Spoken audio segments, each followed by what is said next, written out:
தமிழ் நெஞ்சங்கள் அனைவருக்கும் அன்பான வணக்கம். இன்னைக்கு நம்ம ஒரு ஒரு மேற்கத்திய ஒரு காய்கறி வகை தான் பார்க்க போறோம். அது நம்மளுடைய தமிழ் உணவோட ஒரு ஃபியூஷனா சமைக்கிறது எப்படின்னு தான் பார்க்க போறோம். இது பேர் ஜூக்கினி. இந்த ஜூக்கினி பெரும்பாலும் மிடில் ஈஸ்டர்ன் கண்ட்ரி, கொரியா, மேற்கத்திய நாடுகள்ல ரொம்ப பிரபலமா இருக்கக்கூடிய ஒரு வகை ஒரு காய். நம்ம வெள்ளரிக்காய் மாதிரி தான் இருக்கும். வாங்க வலையலிக்குள்ள போகலாம், எப்படி செய்யறதுன்னு பார்க்கலாம்.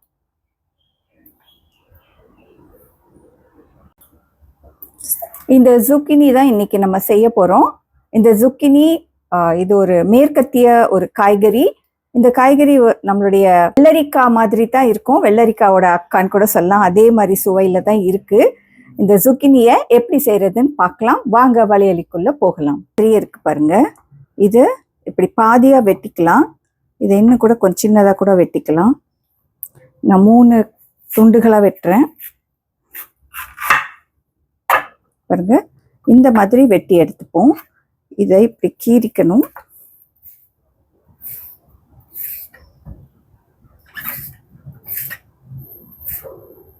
இந்த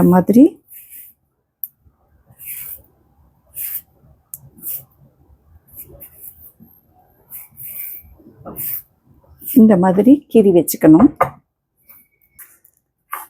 ஹெர்ப்ஸ் இருக்கு இல்லையா, அந்த எல்லாமே உள்ள இறங்கணும், சாரெல்லாம். அதுக்கு தான் இப்படி செய்வாங்க. மேற்கத்திய உணவுகள் பெரும்பாலும் அதுல உப்பு, காரம், நிறைய புளிப்புத்தன்மை இது எதுவுமே இருக்காது. அவங்க ரொம்ப பிளண்டா தான் சாப்பிடுவாங்க.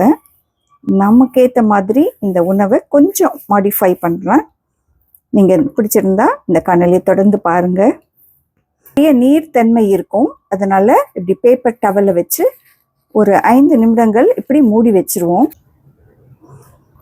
இப்போ நம்ம வச்சு 5 நிமிடங்கள் ஆயிடுச்சு. இப்போ இதில் இருக்கிற இந்த தண்ணீர் எல்லாமே வெளியில் வந்துருச்சு. இந்த மாதிரி வெட்டி எடுத்துக்கோங்க.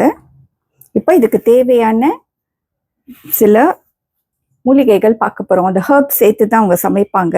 நம்ம ஒரு இந்தியன் டச்சோட சமைக்க போகிறோம். நான் இதில் ஆலிவ் ஆயில் 1 ஸ்பூன் தான் போட்டிருக்கேன். இப்போ இந்த ஜூக்கினி இப்போ நம்ம எடுத்து வச்சிருக்கோம் இல்லையா, இந்த ஜூக்கினியை நல்ல தண்ணியெல்லாம் எடுத்த பிறகு இதில் போட்டு நம்ம இப்போ வதக்க போகிறோம்.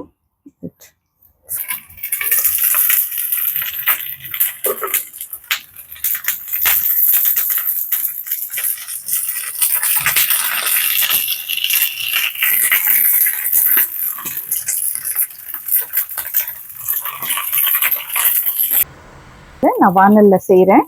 இது அடிப்பக்கமும் நல்லா எண்ணெயில நல்லா ரோஸ்ட் ஆகணும்.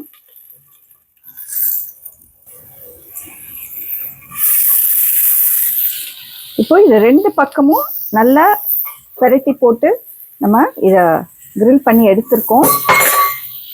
இது பாருங்க, இது 2 பக்கமும் உங்களுக்கு தெரியும் நல்லா வெந்திருக்கு. இதை நம்ம எடுத்துருவோம். இப்போ இந்த மாதிரி ஒரு பேப்பர் டவல்ல இப்போ இதை நம்ம எடுத்துருவோம். மிச்சம் இருக்கிற எண்ணெயும் இதில் ட்ரெயின் ஆகிடும். இதில் இப்படி எடுத்து தனியாக அதை வச்சிடலாம். இதில் சேர்க்க போகிற பொருட்கள், நான் பூண்டு எவ்வளோ பொடியாக நறுக்கணுமோ நான் ஒரு 3 பூண்டை நறுக்கி வச்சுருக்கேன். 1 வெங்காயத்தை நல்ல பொடியாக நறுக்கி வச்சுருக்கேன். கொஞ்சமாக கருவேப்பிலை, சில்லி ஃப்ளேக்ஸ் இருக்குது. இதில் சில ஹெர்ப்ஸ் சேர்க்க போகிறேன். இது நம்ம ஏற்கனவே வெஸ்டர்ன் அந்த மேற்கத்திய உணவுகள் செய்யும்போது இதை நம்ம சேர்க்கறது தான். இது காளானில் செய்யப்பட்ட ஒரு வகை ஒரு சீசனிங் தான் இது. இது பேர் உமாமி. Italian herbs. இது உங்களுக்கு எல்லாருக்கும் தெரியும். இது குறிப்பாக பீஸாலெல்லாம் சேர்ப்பாங்க. அது கூட இன்னும் வாசனை அதிகமாக்குறதுக்காக இந்த ஒரிகானோ சேர்க்குறேன். இந்த போடுறேன். பூண்டு நல்லா வதங்கட்டும். இதுக்கு ரொம்ப எண்ணெய் தேவையில்லை. இப்போ நான் சொன்ன எல்லாத்தையும் அவங்க ஒன்றா கலந்து அதை சமைக்காம இந்த கிரில் பண்ண அந்த ஜூக்கினி மேலே தடவி தராங்க. எனக்கு அது அவ்வளோவா பிடிக்கல. அதனால நம்ம இந்தியன் டச் இருக்கணுங்கிறதுக்காக இதெல்லாம் நான் வதக்கி செய்கிறேன். பச்சையாக இதை போடும்போது அந்த சுவை எனக்கு அவ்வளோவா நல்லா இருக்க மாதிரி தெரியல. வெங்காயம் சேர்க்குறேன். நல்ல பொடியாக நறுக்குன வெங்காயம், ஒரே ஒரு வெங்காயம் தான் சேர்க்குறேன். அது கூட நம்மளுடைய ஃப்ளேவர் இருக்கணுங்கிறதுக்காக கருவேப்பிலை, ஒரு ஸ்பூன் சில்லி ஃப்ளேக்ஸ், நல்ல உரப்பு தரணுங்கிறதுக்காக கொஞ்சமாக இந்த இட்டாலியன் ஹெர்ப்ஸ், இதிலே எல்லாமே கலந்து வச்சுருக்காங்க. இந்த துளசி, அப்புறம் நிறைய இன்க்ரீடியன்ஸ் போட்டு வச்சுருக்காங்க, நீங்களே பார்க்கலாம். இதில் செலரி எல்லாமே இருக்குது, ரோஸ்மேரி, இது எல்லாம் நல்ல வாசனை கொடுக்கக்கூடியது தான்.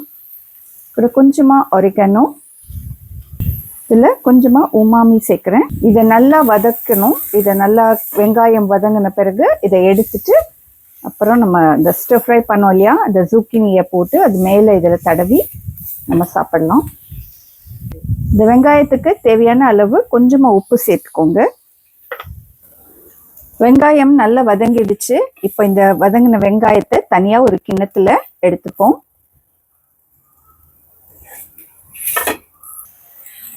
ஏற்கனவே கிரில் பண்ணி வச்சுருக்கோம் இல்லையா, வதக்கி வச்சுருக்கோம் இல்லையா, அந்த ஜுக்கினியை மறுபடியும் இதில் நான் சேர்க்குறேன். அதே வானலில் சேர்க்குறேன்.